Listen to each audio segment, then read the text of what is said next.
What is up, everybody? This is Recap Rewind. I'm J-Lag. And I'm NB. And this episode is recapping and reviewing Siesta Key Season 3, Episode 8. And it's called So You're the Ex-Wife. And don't forget, guys, stick around for the ending because we are going to go through our recap roundups, our best moments of the episode, our MVPs, our LVPs, our best lines. So be sure to stick around for that. And as always, to our continuing listeners and our brand new ones, thank you for joining us. Don't forget to like, comment, and subscribe to the channel. Let's get into this episode, yo. Let's get into another episode of Siesta Key. Yeah. It was good. Yeah.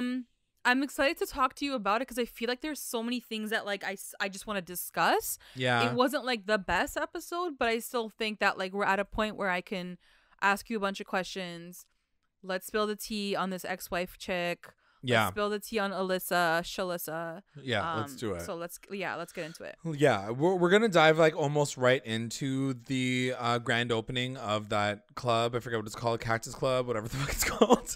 Yeah, but Cactus Cafe or something like that. Cactus Cafe, something like that. But before we get into that, yeah, I feel like the episode is starting to, like, the show is starting to feel a little bit. It has like a template. It has like a format. Yeah. Like it's always like the morning after, everyone's hungover, everyone asks the same question. They're like, "Yo, man, how'd you doing? Yeah, how are you feeling?" So it's like the same sort of morning like ritual that they all have. And really quickly, we can talk about the Juliette thing. Just because I feel like she was living her best bun life and she had a pizza in bed, you know, and she was like hungover as fuck. But also like I legit forgot what happened almost, where I was like, because they're like, "Are you okay, Juliette? Like, are you alive?" Right. And I'm like, oh my gosh, she fully like attacked Alex and Shalissa last week. And so they're kind of just going through that with her. And, it's hard, right? Because she's like, she made a really good point. I want to like talk to you about this too. She goes, "I don't know how to talk to someone who's a full out liar." Yeah. Like, and I mean, it is who hard, does? right? Because who does? Like, who does? Because like you can't really logically talk to that person because they're so fucking made of bullshit, and everything he's saying, he's just like throwing it back to her, and he's laughing in her face. So she is right. Like it's like there is no way to maneuver that situation without looking crazy yourself. Yeah, it literally makes you feel crazy, and I felt bad for her talking about it. Yeah. But yeah, so that happens like really quickly. And then again, like, Alex and Alyssa are basically rewinding like last week's episode quickly. Exactly. And I don't know. I still am on the fence with Alyssa. Like, I still feel like, because the way she was talking this week, she was like, "I don't know how you dated her. Like, I don't even know what you're thinking. Like, why are you thinking? Like, you're not that much better than her." Yeah, so just, exactly. Like, be like humble. chill. Like, just take chill. it down. Yeah. You know what I mean? Exactly. Like, What did you think of all of that? I mean, to your, like, there's obviously some shady shit happening, but Alex, like, well, we can talk about it a little bit later, but basically I feel like Alex is a puppeteer in all of this. He loves the drama in the situation. He loves to watch two girls fighting over him. So this is his dream come true. And I think these girls are feeding into that. And while I do respect Alyssa being the new girlfriend or the person that he's hanging out with to stand her ground against Juliette, I think this was kind of like orchestrated a little bit by Chloe and a little bit by Alex as well, Yeah, and I also don't like the way Alyssa played this all, because I think in the beginning, Alex does preface it with saying, "Hey, we're on the phone together, me and Juliette. We did have a long conversation, but nothing happened. Like, it wasn't emotional, blah, blah, blah." Already from that point, she should have been like, "But why are you even having like 4-hour conversations with your ex-girlfriend? Like, already that's like weird." But she doesn't question it in that moment. She's like, like, "I'm better. I'm gonna get pregnant soon anyway, so whatever." Then at the end, when he like fully brings it in front of her face, like on a plate, she's like, "Wait, what?" Like, she kind of plays stupid up until the end. And even at that really point, she's not that cheesed either. You know what I mean? Like, exactly. I think that it's like, to your point, and what we've been experiencing with the show is like so much of it's fake drama that it's hard for me to stay engaged when you know that they're not really fighting. Having said that, I do think that most of the shit that we see between Alex and Juliette is real. Like, I don't feel like that's fake. I think the other shit is fake. Yeah, I think that the way that they treat each other, like the phone calls and whatever, I do think that it's more of the how it all comes up and how it's all played out. Like, to your point, Alyssa talking about it now versus talking to him about it in private. It's like, it's all those things that producers are like, wait until the party before you do this. You know what I mean? But they're really pulling at like almost nothing at this point, I feel, in the show. So they just they're just going around and around and around. Yeah. So the main storyline. Yeah, go ahead. So I really like the storyline because I find Jared like the most interesting like man in the world, and I think he's so effing sexy. Like I kept texting Jay, like I'm like, he's so hot, like he's so freaking hot. He's so and fine. right from the get go, like last season when Jared came into Siesta Key, I was like, yeah, you know, I'm living for his storyline. Like I am down for this PTSD like army vet like storyline. Right. I want to know more about him. I want to know more about like his struggles. He just seemed so like real and actually like had layers to him, and like I was like down to like explore him. Right. And this episode kind of revolves mostly around him, and the first scene that we see with him is him and his mom. Yeah. And shout out to all the moms like one more time, because these moms like serve the realest effing tea. Yeah. Like I love how strong she was, and he was like, yo, my ex is coming back, and she's like that fucking crazy bitch that like we had to get rid of because like she was basically toxic. And so they have this conversation, and from this moment I already hate the ex. From this scene I'm like, oh shit, like I'm gonna hate her. She's probably crazy.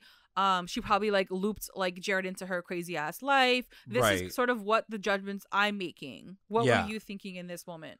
I mean, at that point, I'm always a little apprehensive because I always like to wait for the story. That being said, I mean, it's the mom of your, like, it's like, that's your son. I don't think that you would paint someone in a bad picture unless they were hurting your son in an unfair way.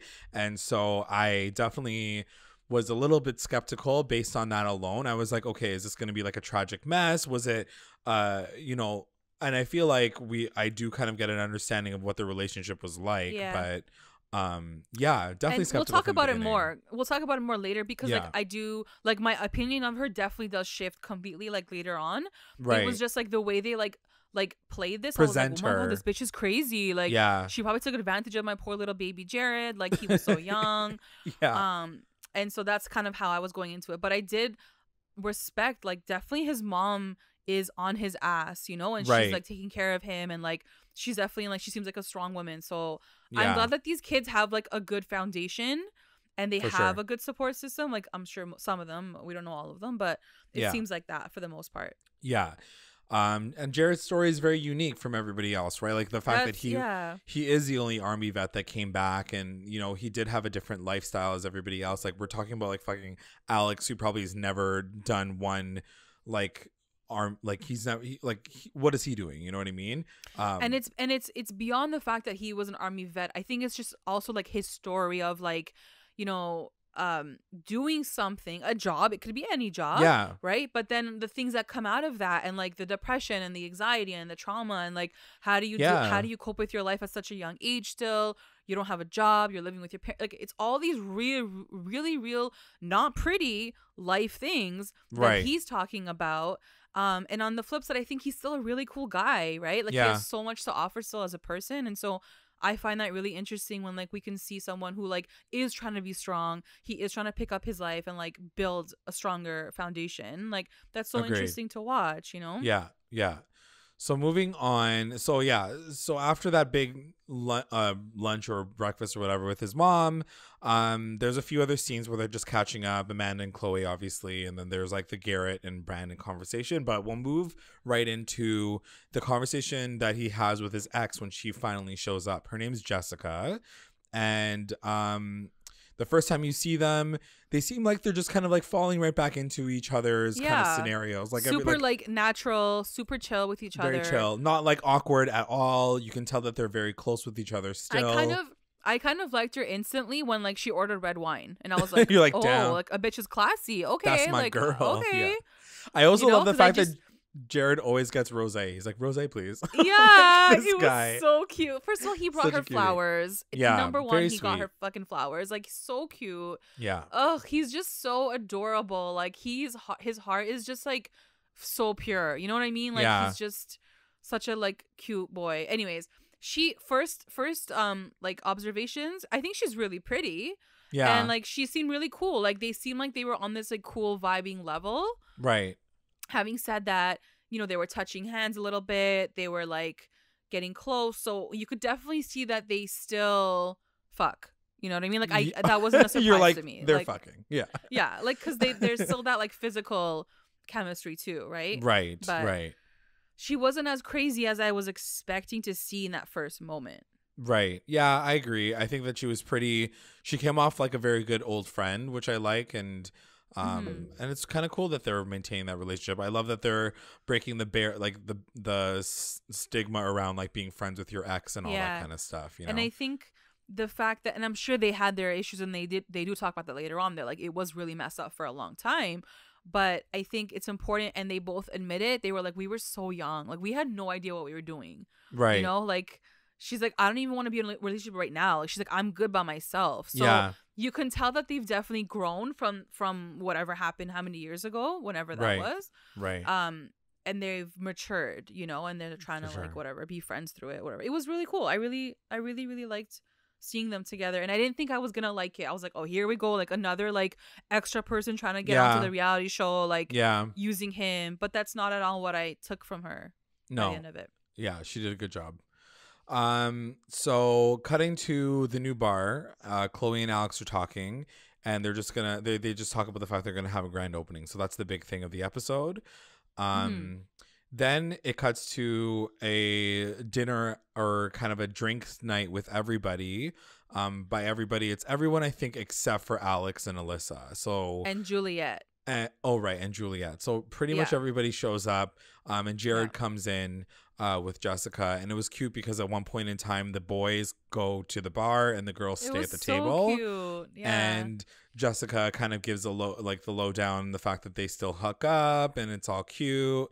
And you get a little bit more information on like how they got divorced and when they got divorced. And it turns out that Jessica cheated on him when he was still deployed. And really? Yeah. Oh, yeah. And then they ended up getting a divorce while he was still deployed. So when it was bad. It was bad. It got really ugly. They said like it took a long time for them to come to terms with just being friends again. And the one thing that people brought up to her that she was kind of shocked by was, they said, oh, so you weren't around when he was going through his PTSD. And she was like, bitch, what? And I'm like, how did you not know? Yeah, like she was so shocked. And she's like, PTSD? About she's like, what's what? PTSD? About like not having a job? Huh? I'm like, girl, did you look that up in a dictionary? But I was a little gagged by that. And that was the only one piece that I will say was a little fishy about this experience and the relationship with each other. Because like to your point, she seems like a cool girl on surface. They check in with each other once a year for his birthday, whatever. Like maybe they're not in like close contact with each other. But and I'm sure when they broke up, like they weren't even talking about his own personal issues of what happened when he was overseas. But like he obviously went through it, didn't talk about it, and she didn't know anything about this whole time. And it's kind of and the fact that, you know, he obviously has created a new life in Siesta Key and everybody knows about it. I'm like, girl, are you pretending to be stupid about it? Because I'm like, did you watch Siesta Key season 2? Like, having said that, she's literally walking in not knowing anything. Yeah, having said that, and I totally agree with you, but later on when they do talk about it and Jared says like it's so hard to talk about because I'm sure like they're already going through their own shit, like they're going through a divorce, like they're going through all these other emotions. So for him to bring like a next level emotion to that, it's like I get it. I get why he wouldn't want to talk about it with her, and like he just didn't want to get into it with her. Having said that, as like a woman who like your man went to war and like came back, like you would be like, are you okay though? Like, did you see some fucked up shit? But I guess like at that point they already weren't talking and like they were already getting a divorce. So like it does make sense as to why I guess she wouldn't have known that whole part. Yeah. The one thing I will say is what I noticed too in the way that they have the conversation, and I don't know if it's necessarily 100% this, but she did bring it back around a lot on the fact that she was like, I would never want like, I would never want to be the reason why you feel sad, right? Or like feel that way. And I'm like, girl, but it's not about you. And I feel like, of course, yeah. There's a part of me that feels that like she was kind of so self-involved in that scenario that he probably wouldn't never felt comfortable even like bringing it forward. And on top of that, like, yeah, like we were saying, masculine men, like they're not gonna be out here talking about their feelings. We were even shocked when he brought it up last season in the first place. So I think that, you know, there was a little bit of both sides of where she was probably like, oh, I can't deal with this, and he's also like, you can't deal with this and I don't want to talk to you about it. So that's kind of what seems to have happened. But anyway, moving on to Juliette and Chloe going for lunch because they need to squash that shit. And Juliette is so cute. This episode, she was so adorable. She brings Chloe new sunglasses because she smashed them. And it was funny because Chloe shows up with like another pair of sunglasses and she's like, oh, yeah, you like my sunglasses? Funny that you say that. And then Juliette's like, bam, here's your fucking sunglasses. Shut your fucking mouth. So she gets her sunglasses back, whatever. And Juliette has to essentially use this opportunity to talk to Chloe about the fact that she needs to clear her name. She's like, yo, just letting you know. Yeah, because Alex is like going around talking all this shit, and I'm surprised it took Chloe this long to question Juliette about all of this. Like, you had to wait this long to be like, Juliette, like, are you actually crazy? Like, did he actually call you? Right. And she does show her the missed call. Like, she shows her like the call duration and all that kind of stuff. And I was kind of surprised that Juliette, that like she even waited this long to tell that side of her story. Like, I was like, tell this, say it like at the party, like before you like got violent. Like, you should have been like, look at the phone calls. Like, I have proof, you know? I think she was trying. That being said, the way this all plays out later, I don't think that she's fully innocent in it all, right? Like, it was a two-sided conversation. Or Juliette? Juliette. I do feel like it was a two-sided conversation. She was feeding into it, but I think that there is some truth in the fact that, you know, she might have initiated it, but he kept it going. Who's really wrong in that scenario? I mean, they're both wrong, right? Right. But I think that the fact that she was also guilty in it made her feel probably that she couldn't be like, yo, this is what he's doing to me. You know, if it was a matter of him texting her and saying all these things and she wasn't saying anything back, then she probably would have literally walked around to every single party that he was at, every single opportunity. She would have been like, look, everyone, look at what a fucking asshole he is. But because she has a part to play in that conversation, maybe she didn't feel like she had enough ammo to warrant her behavior. And I think that's kind of what happened. So she brings forward like the text and the calls, and Chloe kind of like reviews it, uses her like spy detective powers, and like finds out that like it's true. And she says, she's like, I'm gonna have to talk to him at our next dramatic meeting. Yeah. The way this fucking producers are setting this shit up. So like we'll talk about it there. But yeah, now Chloe's still kind of playing neutral. She's kind of not even neutral. I think she's still kind of a little bit more on Alex's side because she's obviously more closer to him at this point. But she does say like, okay, I'll take this back and I'll like deal with it. And then right before the party, before we finish it up, Jared and Jessica are talking because they I guess slept in the same room together but didn't have sex with each other. Like, they tried to make it very specific that like he slept on the couch, and I was like, okay guys, whatever you say. I always laugh at those scenes because I'm like, you obviously have to let a film crew in to act as if you were getting out of bed. So I'm always like, okay, I can already hear the like, I know, and action, and he's like, oh my head. Like, whatever. They have a quick conversation, and Jessica does mention the fact that the girls the night before were warning her about Kelsey and how Kelsey and him had a thing, and he basically just has to say like, you know, it is what it is. You know, I'm gonna have some history here, but it didn't work out the way that it was supposed to work out.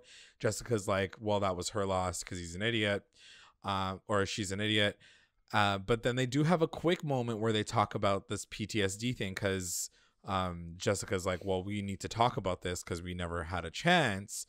And like I said, I don't know if it's just because she doesn't know about it. She doesn't know how to approach it, but she seemed very like, yes, this is a scenario that you're in right now. And that must be like, a part of me wants to feel like she's like in it and wants to like support him, but I really don't think that she has the capability to do that.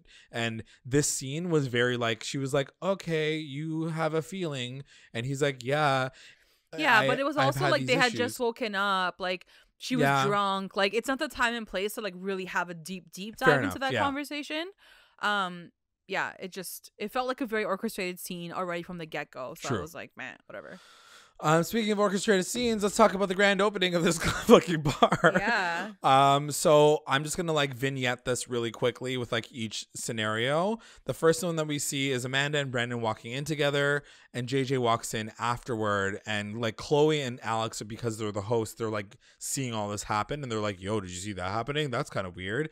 And JJ has like one line, and he's like, "Whatever, man. Like if he wants to walk in with her, like whatever."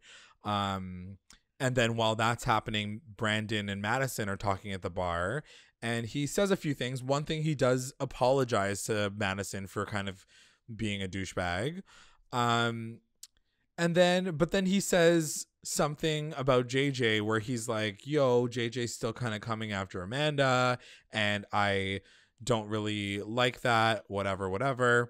Mm-hmm. And on the flip side, JJ and Amanda are talking at the bar as well. And JJ's asking what's going on with the both of us. I know that you're not anybody's side piece, so like neither am I. Like we need to make a decision here. And that's kind of where that conversation starts. What do you think of Brandon's... Oh, we'll talk about Brandon's attitude later. Yeah, actually. Yeah. So moving on to Alex and Chloe. So they're still talking. And Chloe confronts him and she says, so what happened with Juliette? Like, can you please just give me the information? I heard that you talked to her for 6 hours one night. Like, what the hell? And he says, like, I was talking to her, but I wasn't leading her on. I was just having a conversation. She felt sad and hurt, and I was just talking to her like a normal person would.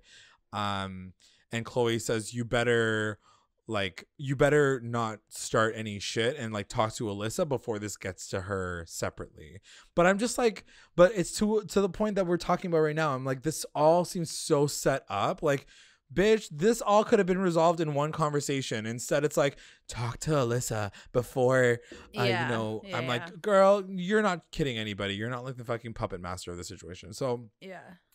Alex and Alyssa start talking. He says like he's had the 6-hour phone call, and then she's like, "Oh my god, what happened? Why am I only hearing about this now?" Yeah, but she basically does say like, she doesn't seem like super cheesed about it, because really it's not that big. Like, to me, it's not the big worst thing in the world. It's not like he cheated on her necessarily, but she's kind of cheesed about it. She's like, I'm not a dumbass, and this whole situation with you and Juliette better end now, or like I'm gonna be done, but then I'm gonna like have your baby. So like we'll see how that works out. Like there has to be a way to do it. She's like, if this continues, like I won't be around. And I was like, girl, I do not believe you, because you're about to get pregnant.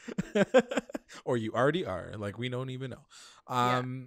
So he apologizes, and she's like, we'll see when she shows up and see how you guys react with each other. This is the thing with Alex, and I noticed this episode because she was like very much like telling him like what's about to happen, right? Like she's like, you're not gonna call her, you're not gonna do these conversations, you're not gonna like whatever. And I was like, damn, like he's really listening. Like I could see his eyes like moving back and forth. He's and like I'm like, behaving. He's legit taking it all in. He's like, okay, this is what I need to do. That's how he learns. Like I think that's how you get through to Alex, by just telling him what he can and can't do. Whereas Juliette was more like, why did you do that? Like, you hurt my feelings. Don't. Like, you're gonna. So it's like a different way of like telling him what to do next time. Yeah, for sure. And I think he's more receptive to like a stronger boss ass bitch girl like Shalissa. Yeah. Because then he was like, don't worry. He's like, don't worry, I'm not gonna do it again. I won't do it again. I swear to God, I'm good. Yeah. And like I was like, oh my God, like that's I believe literally how he went about it. He's like, don't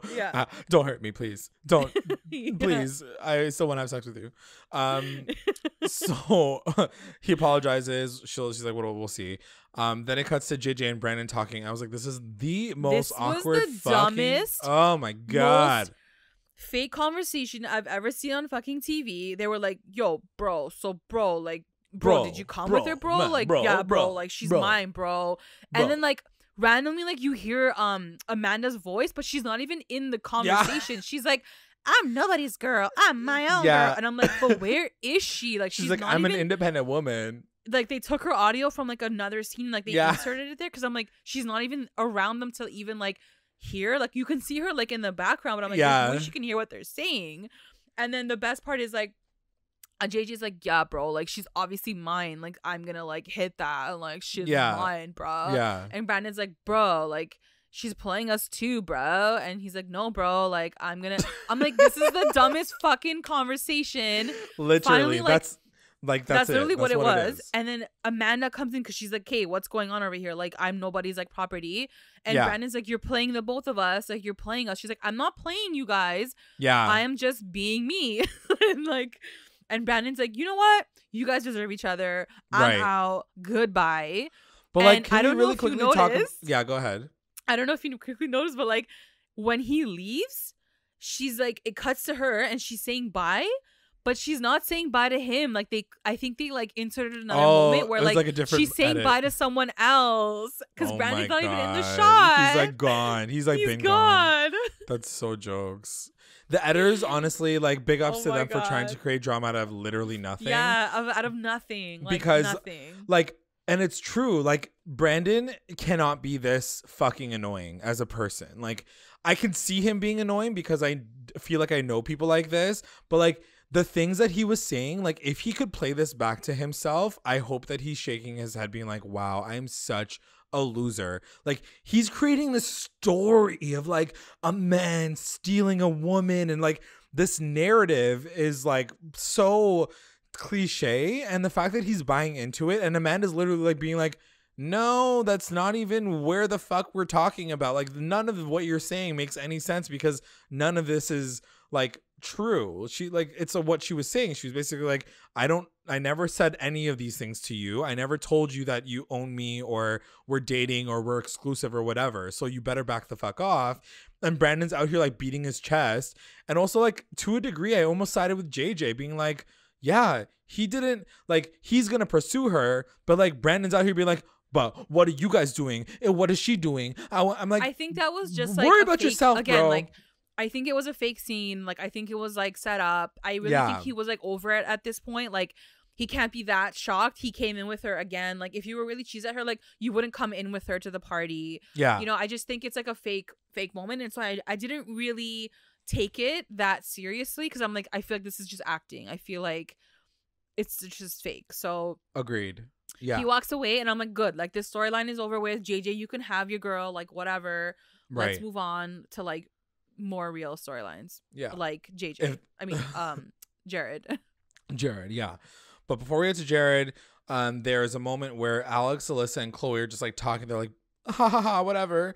And Juliette rolls in and she kind of just, like, walks by, drops off, like, a bag, and then, like, leaves. She doesn't even say much. She's like, hi, Alyssa, this is for you. And then she walks away. She doesn't really, like, elaborate on the conversation. And so she leaves, and as she's leaving, they open up the bag, and it's a new bikini top because she had ripped her fucking bikini last episode.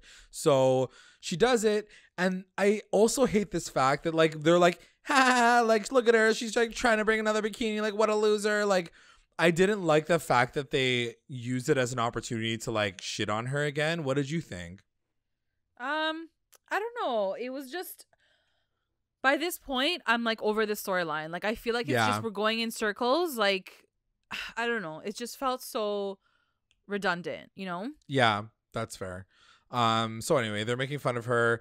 Then it shows Juliette and Madison talking at the bar. I always forget, like, that these guys are friends because, like, they never fucking have any scenes together. But it's really cute. Juliette's like, I'm trying to be a better person now. I'm trying to, you know, apologize for my actions. Which I thought was very mature. This was, like, the most real I think I've seen Juliette. Like, just her like, I don't know, her energy, like her attitude, the way she was talking, because her posse wasn't around her for once. It was just her. Right. So you get this really different side of her, and she's talking to Madison, and they have a cute little moment there, because you're right, like, they are friends, but we never really see them alone talking to each other. Yeah. Like, on a normal, like, not fighting with each other.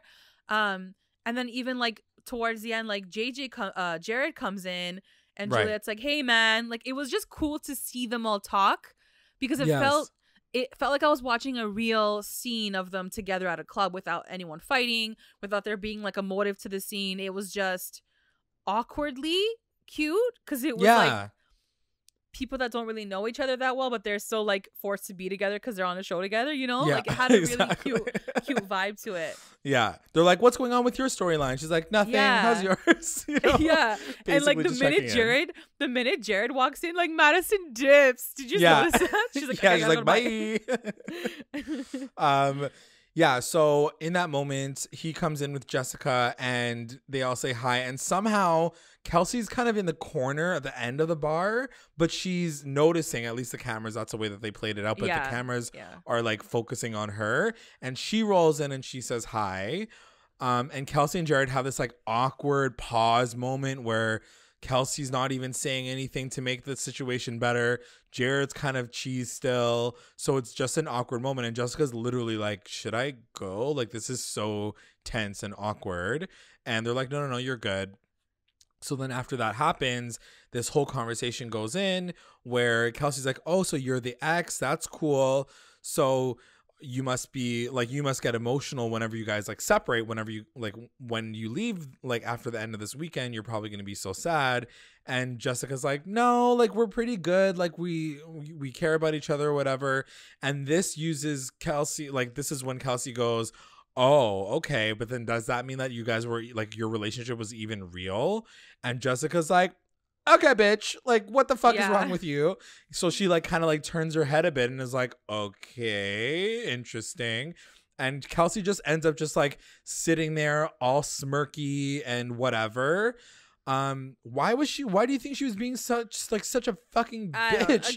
I think she's trying to like instigate a fucking something out of nothing. Right. Because it was going good at first. Like Kelsey seemed like she was cool with the girl and they were chatting or whatever. But then it took that weird awkward turn. It's like she didn't know what to say to that, Kelsey. And she's like, oh, so it's not even real? Like, who the fuck says that? Like, get the fuck out of here. Like, and go all find of your that boyfriend because he's not even bringing your drink around. Yeah, exactly. I just thought that whole interaction was very awkward, and it just goes to show that Kelsey like doesn't have the capacity to, you know, actually have a full-fledged, you know, heart-to-heart with someone. Like, watching her in this scene was like, damn, you really just don't know how to interact properly. And as soon as you feel threatened, you're about to like shade everybody for no fucking reason. Like, girl, like, chill the fuck out. There's no reason for you to be that, like, cop that much attitude to a girl that you know nothing about. Like, I just kind of was frustrated with how she approached, like, there's two ways to go about things in life. It's one, you be standoffish and bitchy until someone proves you otherwise, or the opposite is go in with like a bit of a better attitude, be optimistic, introduce yourself, be nice about it, be like nice and happy. And like, she took the first route and I was like, you're better than this, Kelsey. Like, come on. You don't need to like totally bitch out like that. I honestly, she was so extra to me. I was like, you're so useless. Your man's not even like making the cut for the episode. Yeah. But they do cut after to Jared and Jessica having a moment like in the parking lot. And I love this moment and it was so freaking cute. And Jessica's like, are you okay? Like, is everything good? Like, if I leave, like, should I be worried about you still? And they just have a really cute relationship where it surprises me that they even had a falling out, like that shit even got bad. Right. I think Jared is such a freaking cool guy. I think he's so, like, I'm sure he does get angry and I'm sure he gets irritated, but I feel like he brings humor into everything that he does, and like, you can just see it, you know. And she's being so sweet to him, obviously, too. She's like, what's going on with this PTSD? It was just a really cool scene to see in the midst of all this fake bullshit that we've been watching for 42 minutes, like, to see them as friends, to have this conversation, to be open about their feelings, to be open about like his depression, like, You know, like how he's like, no, I just don't feel good half the time and like whatever.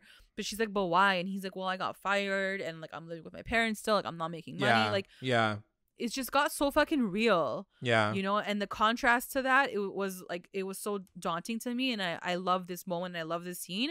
And then like I'm like, I wish she like stayed forever. Like I didn't want her to leave after that. I was like, they're so cute together, even really just as friends. You know what I mean? Like even not necessarily like as a couple, just having them as friends discussing their issues, you know? Right. But I think that's the thing. I feel like they didn't even have that with each other until this this episode, you know, like till this moment. And like, you know, when people drink, it's obviously like pushing down the emotion, like you're numbing yourself so you never talk about it.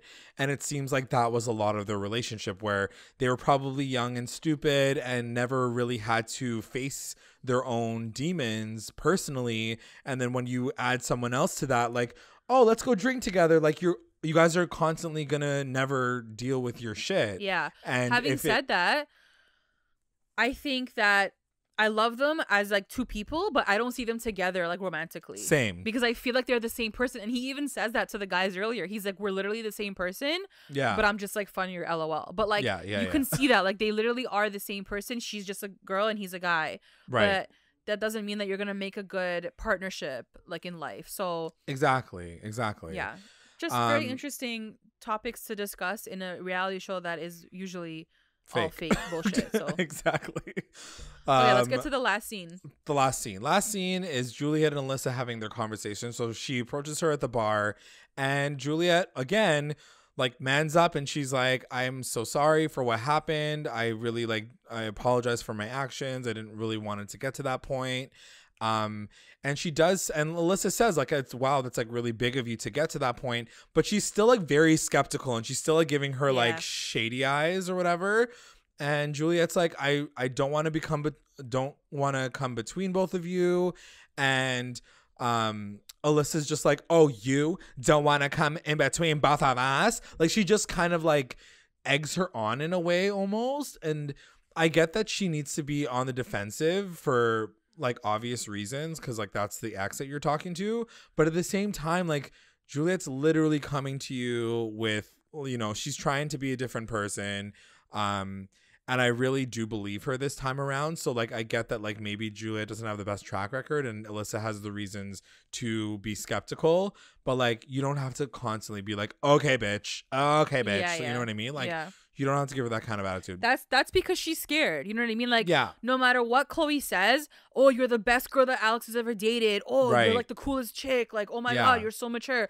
No matter what anyone else says, at the end of the day, I feel like Shalissa knows that Alex has a weak spot for Juliette. And like for sure, Juliette's a beautiful girl. Let's all face it. Like Alyssa, like yes, you're pretty, but like Juliette is just in a different thing. And I think Alex sees her in that different realm.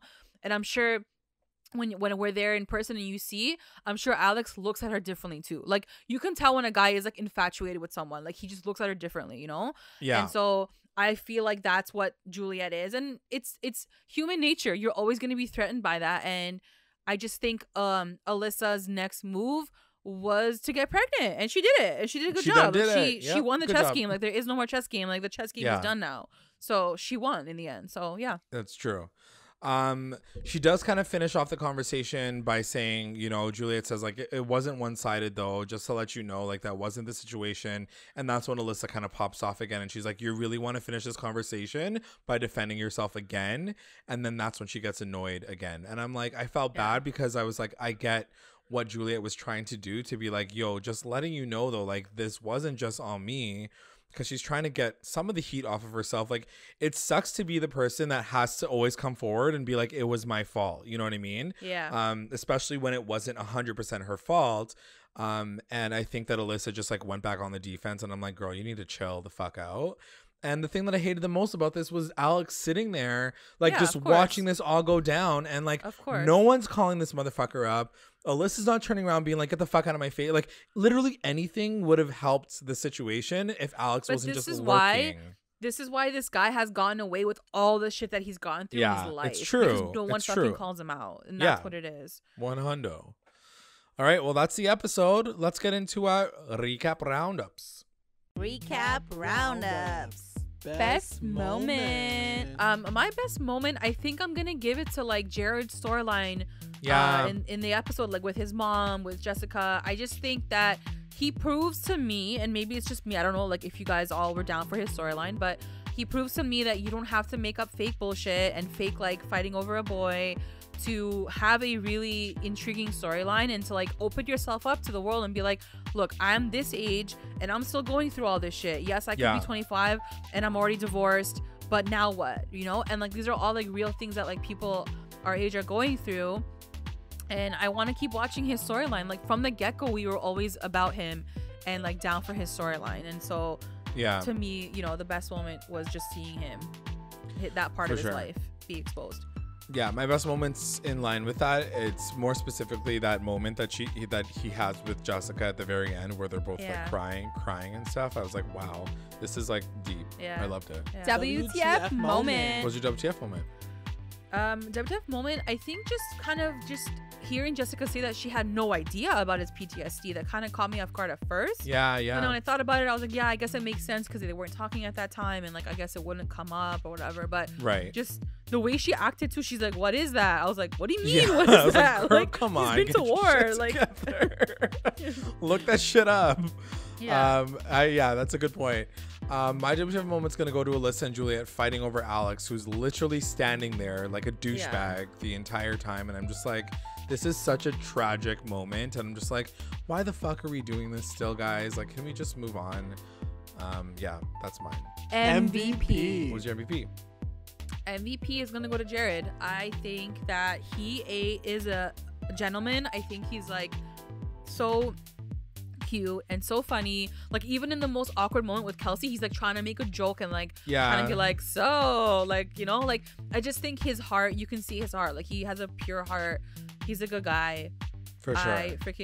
He's so cute. He's a cutie. Yeah.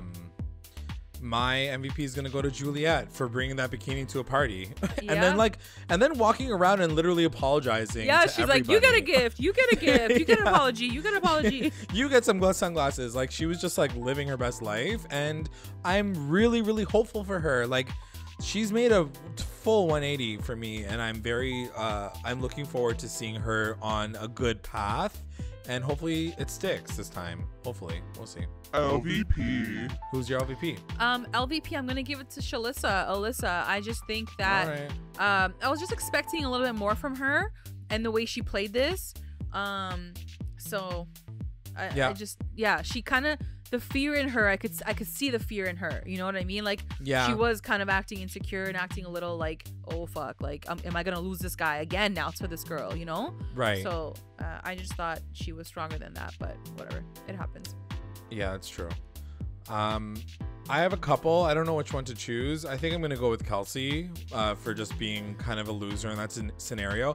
And that's the thing. A part of me is like, I don't know if it was just the editing, but she just like looked over it, and I'm like, you don't even know how to be a human being, and I just kind of I'm disappointed in how she behaved. I feel like you're right, 100%. I agree with you, and I also feel like I have this resentment to her because I'm like, you didn't choose Jared, like you know, like I'm almost insulted. I'm like, you didn't choose Jared, like he was so effing cute, like not that like I want him to be with her because like I feel like he deserves so much more, way better.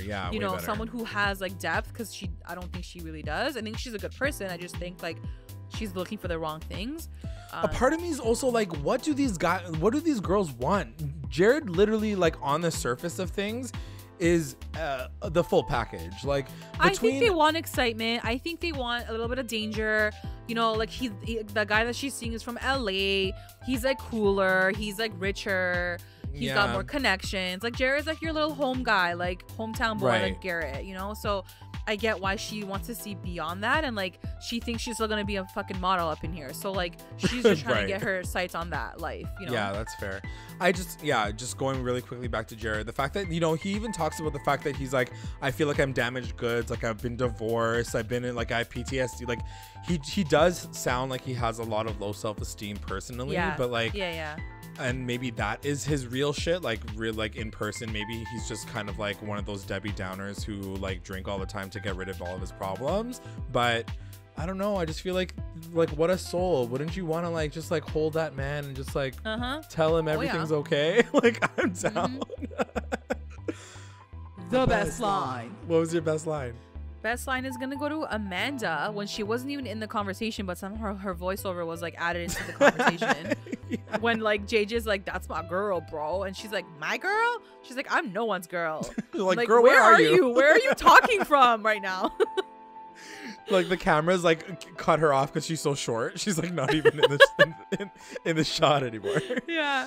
It's funny because mine is also from that moment, but it's when she says, "I don't belong to either of you. You guys are acting like you're fighting over something. I'm giving something," and I'm like, yeah, you are though. True. Your vagina. Yeah. But she honestly does make a really good point. She does make a good point. I do love the fact that she like stood up and it was like, you guys are out here acting as if like I even said anything. If you're gonna play, and I'm not saying that she was playing two guys, but she was like playing the field. Like she had options. Yes, 100%. You have to also come into it being like, these guys might get cheese at each other and like fight. Like you have to come into it with that mentality, because they might. They're fucking loser guys. Like what do you like? Guys literally like fight about like girls and their dicks. So like you need to already come into it with that mentality that like if they do cross paths, they're gonna fight with each other. So it's just part of the like the role of playing the field, you know? Yeah, agreed. That is the episode, guys. I'll take this time to thank our patrons of the episode, our Rewinder squad: White, Nicole, Faith, our lit rewinders: Tina Ann, Sarge, Serena, Slay, Kate, and Jessica, and our mommy rewinders: Becca, Sarah, Tamala, and Grace. Thanks, guys. And if you would like to join our Patreon family, check us out at patreon.com/recap_rewind. If you join, you get access to all things Recap Rewind, exclusive contests, content, and updates. And also make sure you guys are checking us out on all of our socials: Instagram, Twitter, YouTube, Facebook. You can also find us on Google Podcasts, Spotify, and iTunes. Like, subscribe, follow, review, and comment to stay engaged with us at Recap Rewind. Thanks for listening. Bye. Bye.